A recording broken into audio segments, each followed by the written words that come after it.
Welcome to the Foster Medina podcast series, where you'll hear from foster families who overcame their own fears and made the decision to make a difference. If you're thinking about becoming a foster parent, this podcast may provide the answers you are looking for. Now here's your host, Bryan Lefelhoc.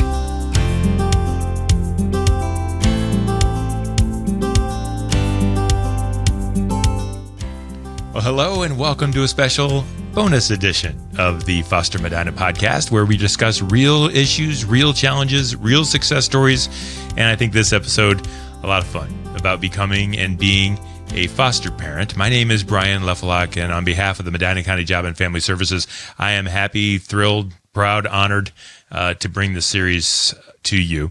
It's all about becoming a foster parent and some of the issues that potential foster parents have before deciding that they want to learn more, some of the concerns that they might have. It's an amazing and truly great thing for you to do, but it's not always easy to make and take that first step. And that's kind of what this show is all about. So rather than spend a lot of time telling you how great it is and try to talk you into things, this is more about what are you afraid of? What are you wondering about? What would you love to know?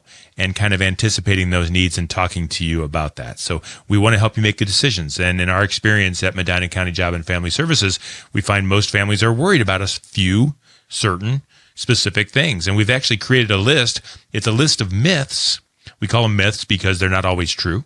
Sometimes they're easily unproven, but there's still things that you're concerned about. Doesn't mean they're wrong. It doesn't mean you're wrong to be concerned.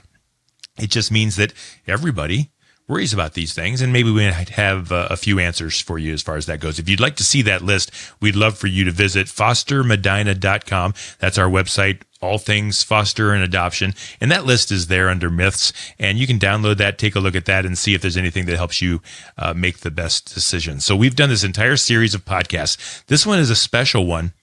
All the other podcasts, you can find them, go back and look, are interviewing foster parents. This one is unique. We're going to talk to the biological child of a foster parent who has had multiple foster children in their care. And so this young man, his name is Alex Hedden. He is the son of Lane Hedden, who is the foster parent recruiter at Medina County Job and Family Services. And I think you're really going to like meeting Alex and hearing his point of view, because if you have a family of your own and you're thinking about bringing a foster child into your family, it's right to be concerned and to wonder about the impact on your current family. And we're going to talk about that a little bit. Alex Hedden, welcome to the Foster Medina podcast. Thank you. Great. You look like a nice young man. You look like you've got it all together. Do you have it all together, Alex? No, definitely not. Certainly. Tell me a little bit about yourself. You're a part of a family that's had multiple foster children, but tell me a little bit first about yourself. What do we need to know about Alex?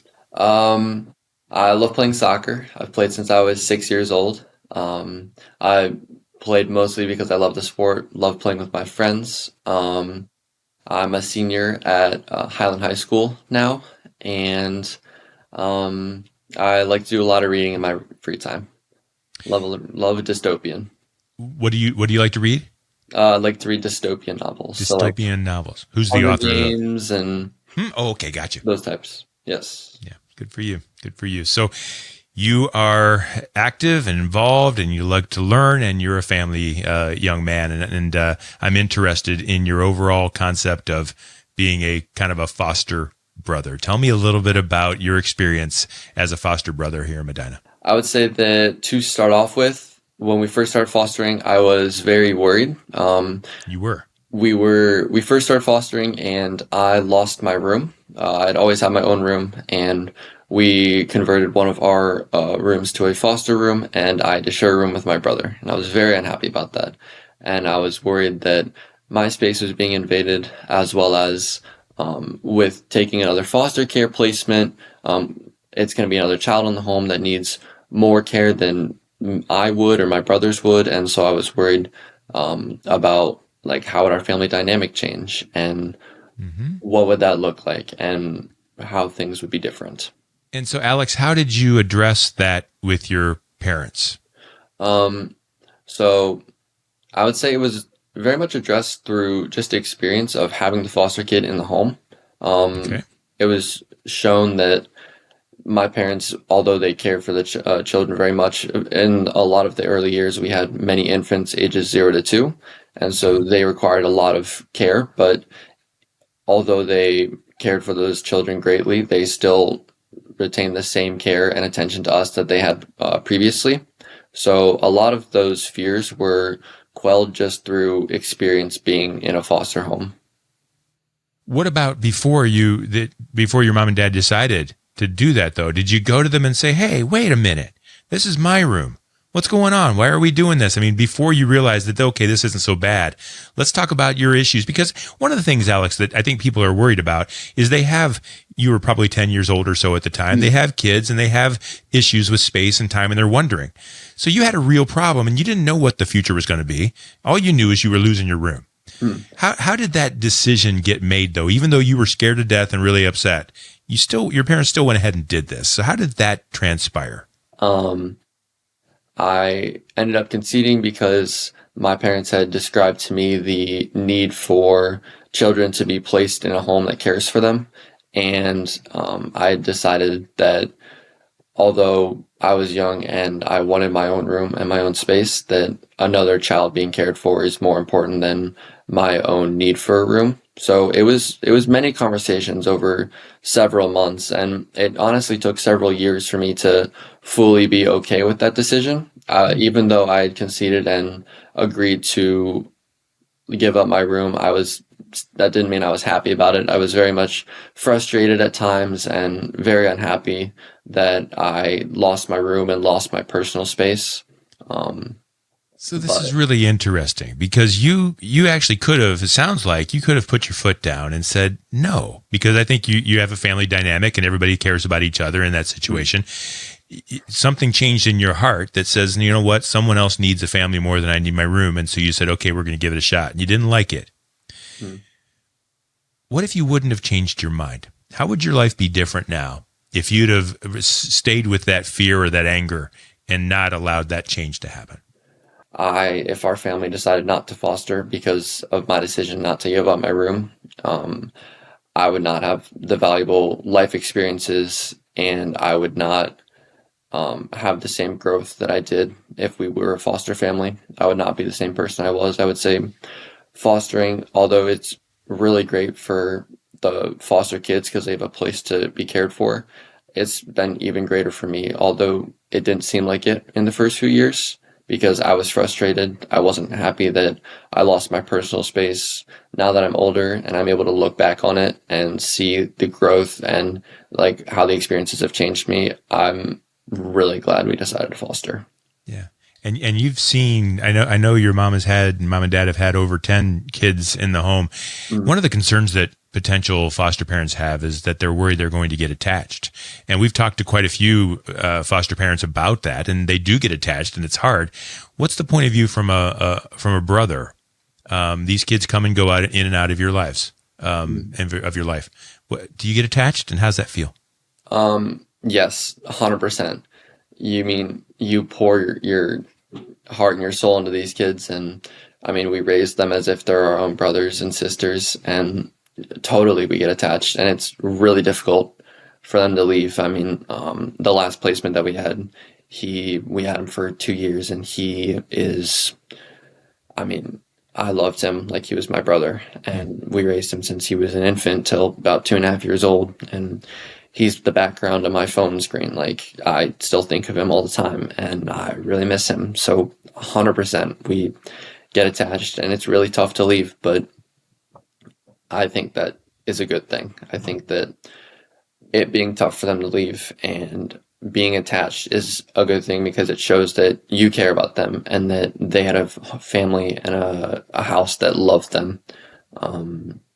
And although it is really tough to see them go, it's comforting to know that they are going back because of a decision that was made in the best interest of the child, and that they will be in a good place no matter where they're going, and that we gave them a house to love and care for them while they were in our care. And that's really all we can do.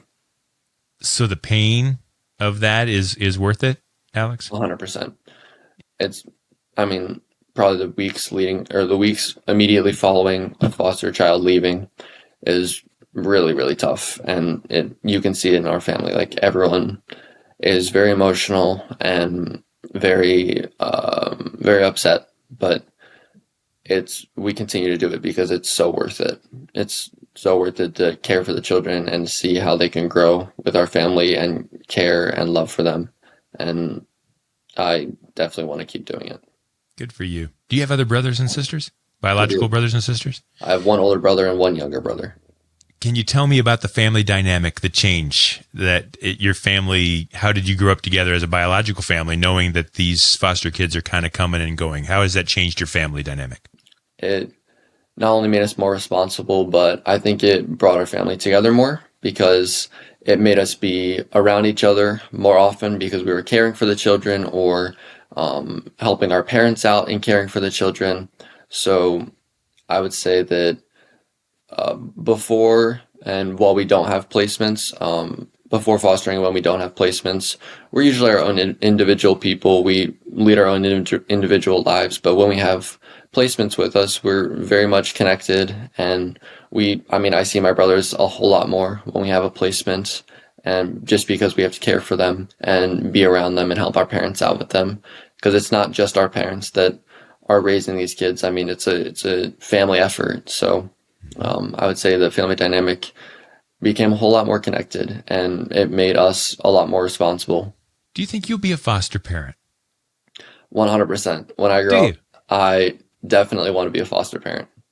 Tell me why. Because you've been a brother.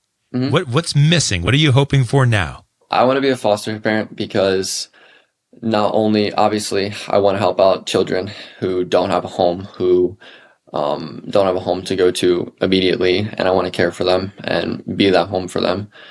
On top of the fact that I want to have children of my own, and I want them to grow up with the same experiences that I did, learning the same things and developing the same values, whether it's just life experience on how to raise a child or whether it's growing in responsibility. I want them to have those experiences and to have the same compassion and empathy for those kids that we grew up having because we were in a foster home. Good for you. And I hope that works out for you. And I'm glad that you want to do it now. And I imagine you'll have concerns and worries. I'm wondering, since we're talking about concerns and issues, when that day comes, what do you worry about? Maybe you know this is something in Alex that has to be addressed. Like there's these concerns of, am I going to have enough time? Am I going to be able to afford it? Is this the right fit for me? What might be some of the concerns that you need to watch out for yourself to make sure they're covered before you decide to become a foster parent in the future? I would say some concerns would be definitely, do I have the time to? Because I don't want to be busy. You've seen that, right? You've seen how much time it takes. It takes a ton of time, a ton of commitment. And I don't want to be a foster parent if I can't commit my time and commit my efforts to raising the kid. I don't want to be I don't want to be a foster parent and not present in the child's life. Yeah. So I'd definitely say time would be one of them. I would definitely say assets be another. I don't want to be a foster parent and not be able to live comfortably with my own biological family on top of raising a foster child. So I don't want to add stress, I would say, to my family by taking on a foster placement if I'm not financially stable and comfortable to be able to raise them. Mm-hmm. That's good. And I think it's good that you have the experience to know what to look for. You've seen it and you know you can overcome it, but you're watching out for it. Mm-hmm. And that's good. This show is all about making the right decisions, asking the right questions, and you'll be well suited for that. What else do you think, from a brother's point of view, from a son's point of view, what would you like people to know that are listening, who are thinking about becoming a foster parent? What would you like them to know that maybe you haven't talked about yet? I would say it's not talked about the connection that the biological kids have with the foster kids. I mean, our last placement, I would come home from school and he would be home from daycare, and I would open the door and he would run into my arms and be yelling my name. It's the greatest things ever. Although it's really tough when they leave, the time that they're there with us is truly special. And I mean, my brothers and I grow bonds with whoever that is placed in our home, and really truly love them as if they're our own siblings, and it's really amazing. I mean, it's one of the greatest feelings to, if I have a terrible day at school, to come home and to see my brother jumping into my arms because he's so excited to see me. It's really amazing. It's really cool. What do you respect most? What will you think about most about your mom and dad? You've seen what they've done. You've seen the sacrifice that they've made, the impact they've made in others. You've watched them raise you and others. What would you say about them that you'd want people to know that this is a really good foster parent or whatever it might be? I would say their ability to raise their own biological children and care for the foster children at the same time. And not only that, but to have the maturity to raise them, but also teach their kids to be responsible and assist in raising them. I respect that my parents are so caring to not only foster, but continually foster, even after it's really tough when they leave, to keep going back and to do it over and over again, because they know that no matter how upset we get at a child leaving, it's so worth it to raise them and to care for them and to be a home for them, that they'll keep going back and keep doing it. So I think I respect my parents the most for that. Alex, I'm not sure that I know how to ask this question, but I'm interested. Are you that much different than any other? You go to school with all the kids that are your age. You've grown up with all these kids. You're a great foster brother. You're a great biological son. Are you different than other kids, or does everybody have the capacity and the ability to be this loving and this understanding and caring and sharing as you? Or are you special? I think everyone has that capacity. I mean, do you? I don't think it's anything that I've done. I think it's really the foster children that bring it out in somebody, because you can't, when you're raising a kid, you can't help but be compassionate for them. You can't help but love them and care for them and look forward to going home and to seeing them every day. 100% everybody has the capacity to love and care for a foster child. That's tremendous. I'm getting teary-eyed just now thinking about it. I like talking with young people who have figured it out, and I think most young people have it figured out. I don't think adults always give them the credit that they deserve. You are obvious that you deserve the credit. You've done amazing things as a foster brother, and I think you're also an amazing son, and I think you're going to do great things in the future. And I just thank you for being vulnerable and sharing this information with potential foster parents. Thank you for being a part of our show. Thank you. Thank you for having me. Folks, that's Alex Hedden. And if you want to meet a nice young man, there you go. I think he's going to do great things in his life, and I think he will tell you, and we know that he already has. And so if you're out there thinking about maybe becoming a foster parent, you can see just there, if you've got, whether it's a husband or a daughter or a son, there's opportunities to grow. And there's opportunities to serve, and there's opportunities to change your own life as much as changing someone else's. So that's Alex Hedden. Thank you very much, Alex, for sharing your story on our podcast. Folks, what do you think? Is this now something that you want to look into and maybe take the next step about? The next step's kind of a fun one. You just met Alex. Alex's mom is Lane. Lane is a foster parent recruiter with Medina County Job and Family Services. She's been there for 4 years. She's, like you just heard, has an 8-year career as a foster parent and has had multiple foster kids in her home. And that's her life work. If you're looking to talk to someone to find out more about the things that you need to know about, she's the one you're going to want to talk to. You can contact Lane by calling or texting 330-667-0167. You can call or text that number, and you can also email at info@fostermedina.com.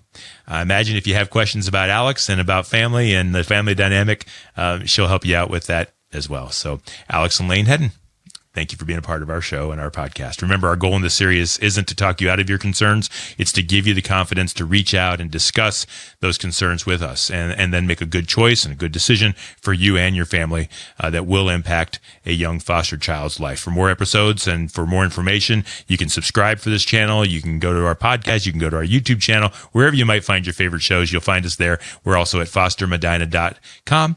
And that's, again, where you'll also find the myths that we've been talking about. So whether you do or don't become a foster parent, there is a lasting effect. Remember that. Your decision will be felt one way or the other, whether you do it or whether you don't. So we are glad that you're taking the time to make that right choice. For the Foster Medina podcast, I'm Bryan Lefelhoc. Thank you for being here, and we will see you next time. Thank you for listening to the Foster Medina podcast. We hope you found the answers you were looking for, and we'd love to talk to you more. To download the Foster Care Myths information sheet, click www.fostermedina.com. For more information or to contact us with questions, call or text 330-667-0167 or email info@fostermedina.com. The Foster Medina podcast is brought to you by Medina County Job and Family Services.